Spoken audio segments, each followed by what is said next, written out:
Happy Thanksgiving to everybody. Uh, a, uh, a wish that all of your families are well and healthy. A prayer of sorts. Although I'm underqualified, my opening uh, message to this stream was from Proverbs, just reminding us all, as I need the reminder at this time of year, to give what you can, because there are plenty of people that are under pressure at this time of year. I believe this year even more so, because there is, although I hate an overused term like existential threat and pressure, it's very real for people this year. That on top of inflation and the anxiety over the healthcare and what will be spiking premiums for so many, particularly those in the Medicare, Medicaid area. A lot of pressure. So, in a thought for the weeks ahead, I'm fascinated and horrified by the Department of Defense ongoing operations in the Caribbean close to Venezuela. As I had mentioned in previous streams, I had the pleasure of living there. I think that for a period of years, I spent perhaps 8 consecutive Christmases, if that's plural Christmas, Christmases in Venezuela, maybe 10, maybe 7 or something like that. And love the country very much, beautiful people. And the year and a half that I spent there was now over 15 years ago, a different time, Hugo Chavez instead of nasty Nicolas Maduro. But a country with profound problems, corruption, and I would never want to suggest that the assertions by the U.S. administration that people are harmed by this regime are not true. That is, in fact, it's indisputable. It's just a matter of how we go about doing our business as a country. And I understand the need to project power. That's clear. But it's the Trump administration is just doing it in what my father used to call a bass-ackwards way. And just one note I'd keep an eye on if you have interest in this particular area of foreign relations. The Chinese government, the Chinese Communist Party, has a marker on Venezuelan crude, Venezuelan oil. The quality of the oil is very different from Venezuela than what we prefer in the United States. It's a lighter variety of crude, but indispensable to many places, including China, that has an insatiable appetite. So China controls between 87 and 90% of Venezuelan exports. Quibble with 1%, one way or the other, and I'm not going to fight you. But they have, these are contracts bought and paid for.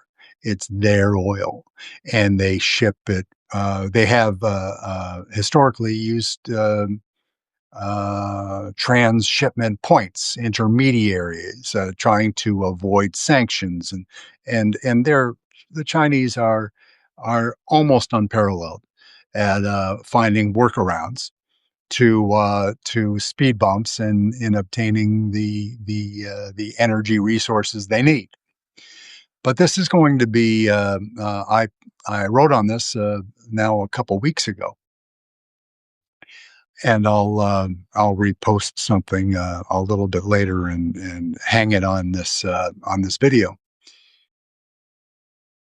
The the the tipping point: U.S. adventurism, no legitimate military justification for what Pete Pete Hegseth and the other boys and girls from the Trump administration are doing in the Caribbean, but they're doing it.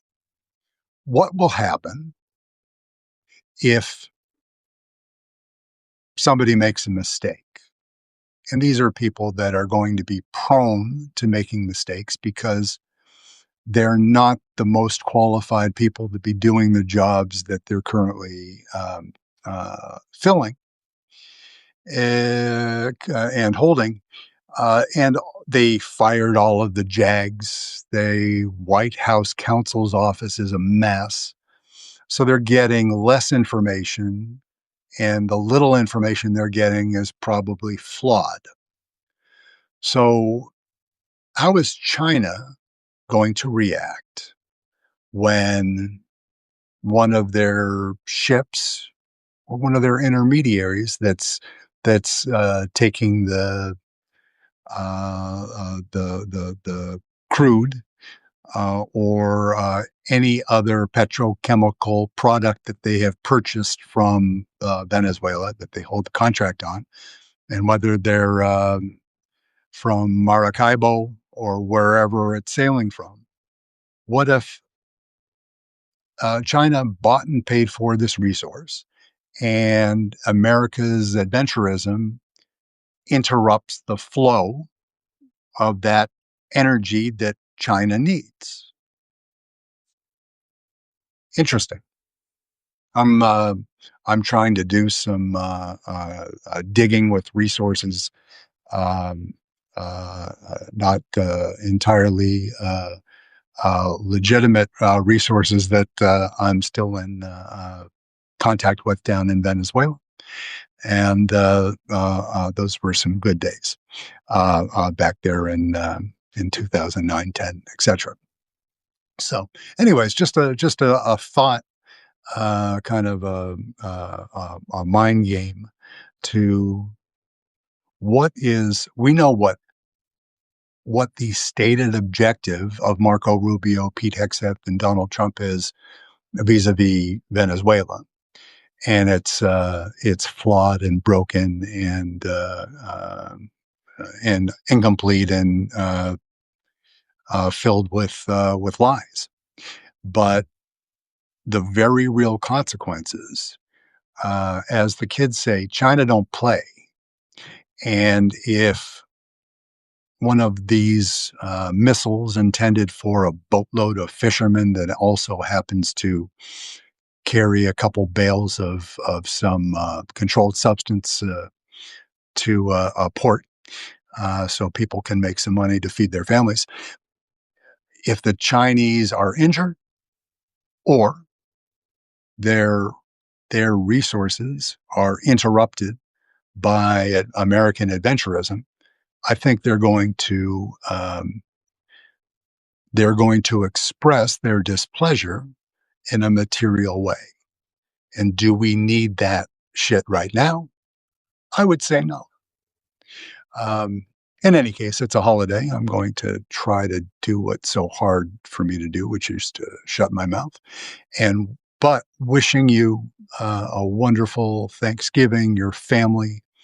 But please remember to, if it's as simple as a small dollar donation to the American Red Cross or something, because there are a lot of people in need um, right now.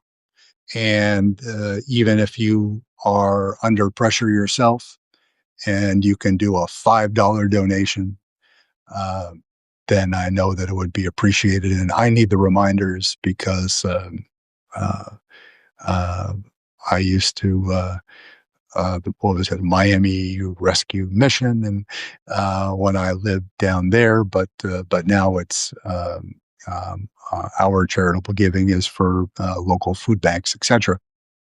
So please do, even if it's modest, just don't think about it. Do it because you know how the world is, and when we allow it to go till tomorrow, sometimes it doesn't happen. Wishing you all the best, a beautiful night, and thank you very much for uh, your uh, your patience and your stopping by. Kindly restack and do all of those subscribe kind of things. Wishing you a beautiful evening. Thank you very much.